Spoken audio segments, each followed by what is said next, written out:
pemirsa Lampung TV. Petahana Pratin Ulok Mukti menggugat panitia pemilihan kepala Pekon ke Dinas Pemberdayaan Masyarakat dan Pekon, DPMP, Pesisir Barat. Penggugat tidak menerima hasil pemilihan serentak tanggal 27 Juli tahun 2022 karena banyak warga tidak bisa menyalurkan hak suara. Pesisir Barat menggelar pemilihan 68 kepala Pekon atau Pratin secara serentak pada tanggal 27 Juli tahun 2022. Pemilihan menyertakan 221 calon. Sebanyak 67.615 warga menyalurkan hak suara melalui 159 TPS. Pemilihan Pratin Ulok Mukti, Kecamatan Ngambur, diikuti 3 calon termasuk petahana M. Yamin. Calon ini menggugat panitia pemilihan kepala Pekon setelah ratusan warga tidak bisa menyalurkan hak suara dengan alasan tidak masuk daftar pemilih tetap, DPT. Padahal, ratusan warga tersebut penduduk asli Pekon Ulok Mukti. Mereka memiliki kartu keluarga, KTP serta menerima bantuan langsung tunai dana desa dan program keluarga harapan, PKH. Jadi yang saya gugat itu permasalahan yang tidak masuk di DPT.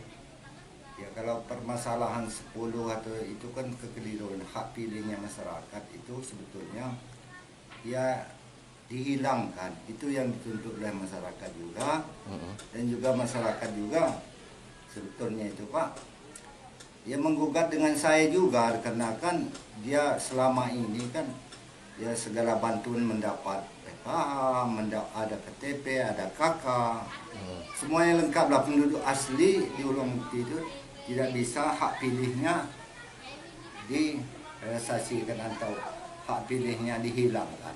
Mereka yang tidak memilih ini penerima bantuan-bantuan yang Bapak sebutkan tadi? Mendapat, dikarenakan bukan dia artinya penduduk itu artinya dia domisili di Bandung atau di Jakarta, asli di Ulok Mukti ratus, 150 adalah yang tidak bisa ikut memilih. Tidak bisa ikut memilih. Dan dikarenakan ya saya sudah mengajukan baiknya warga ini aku sebetulnya bisa milih pakai KK atau pakai KTP. Jadi ada salah satu calon itu kita tidak bisa Pak, katanya harus kita mengacu kepada DPT. DPT Pak ya? Iya.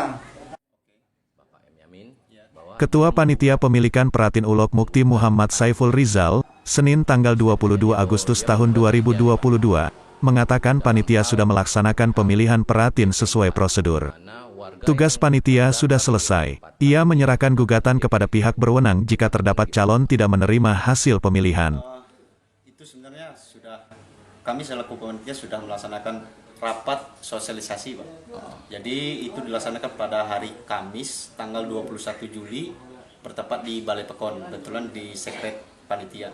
Menerangkan kepada beberapa calon, semua calon termasuk dari incumbent 01, 02 dan 03 memberikan permohonan maaf.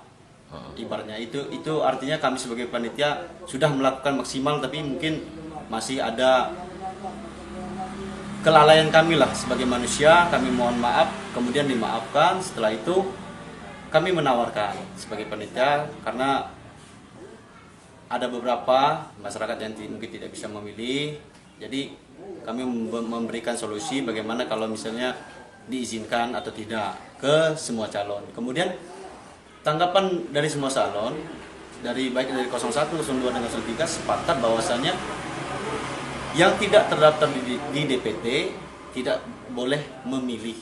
Itu sepakat, dibuatkan berita acara, ditandatangani oleh semua calon, disaksikan oleh LHP dan Bampin Katipnas serta saksi-saksi yang lain. Lebih seperti itu. Tanggapannya perihal gugatan ini Pak? Ya. Kedepannya apa yang Bapak lakukan? Ibaratnya begini Pak, kami selaku panitia tentu tugas kami sudah selesai ketika pelaksanaan setelah rekapitulasi di Pekon. Kemudian kami serahkan berkas itu kepada LHP. Artinya tugas kami sudah selesai. Selain daripada itu juga, kami sebagai panitia tentu sudah melaksanakan sesuai dengan prosedur yang ada. Mengenai tanggapan gugatan itu ya kami sebagai panitia yang menyerahkan kepada pihak yang berwenang. Berwenang dalam arti untuk memutuskan semua itu. Karena menurut kami sudah melaksanakan sesuai dengan prosedur yang ada.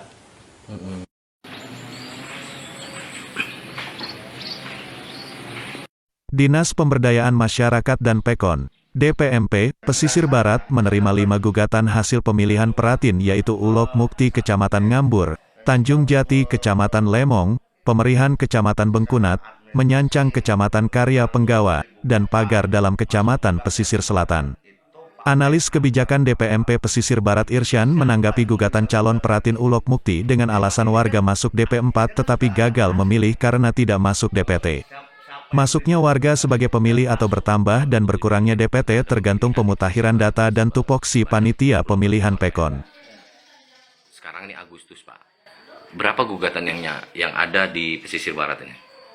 Kurang lebih ada 5. Ah, Tanjung Jati Lemong, Pagar Dalam Pesisir Selatan, Ulok Mukti Ngambur, Pemerihan Bengkunat, dan Menyancang Karya Penggawa. perihal Ulok Mukti ini, Pak. Gimana Ulok Mukti? Penggugatnya ini Muhammad Yamin nih. Ya. Pak Yamin itu bahwa dia menggugat kenapa terdaftar di DP4 tapi tidak terdaftar di DPT itu, Pak.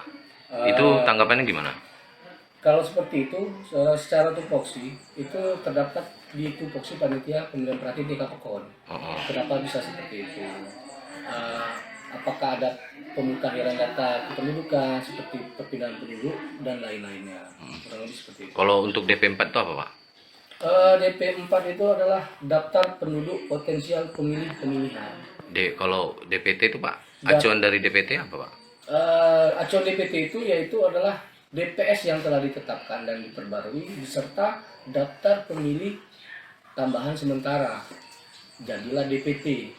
Jadi tidak ada namanya DPTB, daftar pemilih tetap tambahan, itu nggak ada. Tidak. Jadi perihal kembali lagi ke DP4 tuh. DP4 tuh bisa berkurang atau bisa bertambah atau? Kedua-duanya bisa berkurang bisa bertambah. Bisa berkurang bisa bertambah Ya. ya, Pak ya. Jadi kebetulan Pak Yamin ini, Pak. Pak Yamin ini kan salah satu petahana Ya, di PEKON Ulok Mukti. ya. Jadi dia mengatakan bahwa warganya yang menerima bantuan, ya ini baik itu PKH atau BLTDD, itu tidak terdaftar di DPT. Itu bagaimana? Mohon izin terkait kita pemilihan ini, kita bukan lihat dia menerima PKH atau BLTDD, tapi yang kita lihat adalah administrasi kependudukan. Yuan Andesta melaporkan dari Pesisir Barat.